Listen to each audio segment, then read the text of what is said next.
नवंबर का आधे से अधिक महीना अब समाप्ति पर है और अगले कुछ दिनों में बंगाल की खाड़ी पर फिर से सक्रियता बढ़ी है और इस सक्रियता के पीछे एक बड़े सिस्टम की आहट हमें नज़र आ रही है।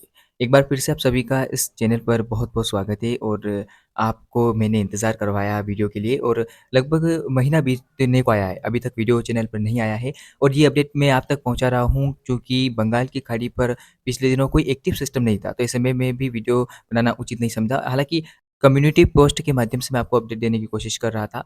फिलहाल बारिश की संभावनाओं की बात करेंगे और बंगाल की खाड़ी पर बनने वाले इस अगले सिस्टम की बात करेंगे, जो कि लगभग उम्मीद है कि अंडमान निकोबार द्वीप समूह के उत्तर-पश्चिम में बनने वाला है और लगातार ये सिस्टम प्रभावी होगा और उम्मीद है कि इस सिस्टम के चलते बारिश की संभावनाएँ देश के कई राज्यों पर बढ़ती हुई नज़र आएगी। तो चलिए जानते हैं कि वो कौन से राज्य होंगे जहाँ पर बारिश देगा ये सिस्टम, साथ ही साथ तबाही मचा सकता है, कितनी इस सिस्टम की रफ्तार हो सकती है और साथ ही साथ ये सिस्टम क्या उत्तर-पश्चिम भारत के राज्यों पर भी बारिश देने में सक्षम रहेगा? चलिए नज़र डालते हैं इस रिपोर्ट पर। चक्रवाती तूफान ने ओडिशा, पश्चिम बंगाल और बांग्लादेश को प्रभावित किया था। साथ ही साथ उस चक्रवाती तूफान की गति भीषण चक्रवाती तूफान में भी तब्दील हो गई थी। तो क्या अब जो ये सिस्टम बन रहा है, ये भी एक भीषण चक्रवाती तूफान बन सकता है? इसके ऊपर मैं आपको अपडेट दे देता हूँ क्योंकि अभी अगर हम देखें जीएफएस मॉडल या ईसीएमडब्ल्यू मॉडल तो लगातार इंडिकेशन दे रहे हैं कि सिस्टम बनना अब धीरे-धीरे शुरू हो जाएगा।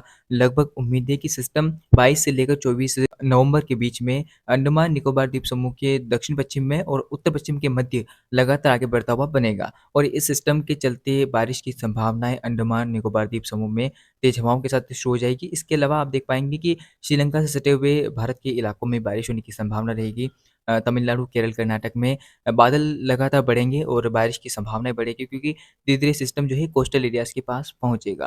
तो संभावना ये है कि 23 और 24 नवंबर को सिस्टम बनना शुरू हो जाएगा और इस सिस्टम से अब मैंने आपको बताया कि दक्षिण भारत में तो बारिश की गतिविधियाँ बढ़ेगी, लेकिन आगे अगर मैं आपको दिखाने की कोशिश करूँ तो इसके ट्रैक की अगर हम बात करें, तो इसका ट्रैक हमें 3 दिशाओं में नज़र आ रहा है। पहली दिशा लगातार ये सिस्टम जो है वो उत्तर-पश्चिम दिशा में आगे बढ़ेगा और इसी दिशा में आगे बढ़ता हुआ ये सिस्टम विशाखापट्टनम के आस-पास या फिर उससे दक्षिण में लैंडफॉल कर सकता है। यानी कि ये सिस्टम आंध्र प्रदेश और केरल, कर्नाटक के बीच में कहीं पर भी लैंडफॉल कर सकता है इस दक्षिणी एरियाज़ में। इसके अलावा दूसरा ट्रैक हमें नज़र आ रहा है कि सिस्टम लगातार कोस्टल एरियाज़ के पास से पहुँचता हुआ हो सकता है कि ओडिशा में भी लैंडफॉल कर जाए और इसके अलावा पश्चिम बंगाल के भागों तक भी ये पहुँच सकता है। तो इसमें लगातार ये ट्रैक नज़र आ रहा है। इसके अलावा एक ट्रैक हमें ये भी नज़र आ रहा है कि सिस्टम का मूवमेंट जो है वो हो सकता है बांग्लादेश और म्यांमार की ओर भी नज़र आए क्योंकि इस सिस्टम का हवाओं के अकॉर्डिंग चलना रहेगा। तो ऐसे में जब ये हवाएँ इस तरह से थाईलैंड, वियतनाम को पार करेगी और फिर घूमती हुई नज़र आएगी, तो हिंद महासागर से आने वाली तमाम हवाएँ जो है वो इस सिस्टम को इस तरह से धकेलेगी और उम्मीद है कि ये सिस्टम बांग्लादेश और म्यांमार की ओर जा सकता है।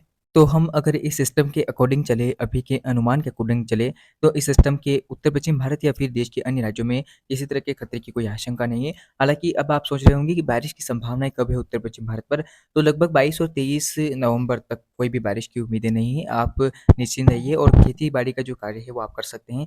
कोई भी बाधा बारिश के तौर पर उत्पन्न होने वाली नहीं है। फिलहाल इस अपडेट में, इस बुलेटिन में इतना ही। लगातार चैनल पे बने रहें, वीडियो को लाइक कीजिएगा, चैनल को सब्सक्राइब करना ना भूलें। धन्यवाद।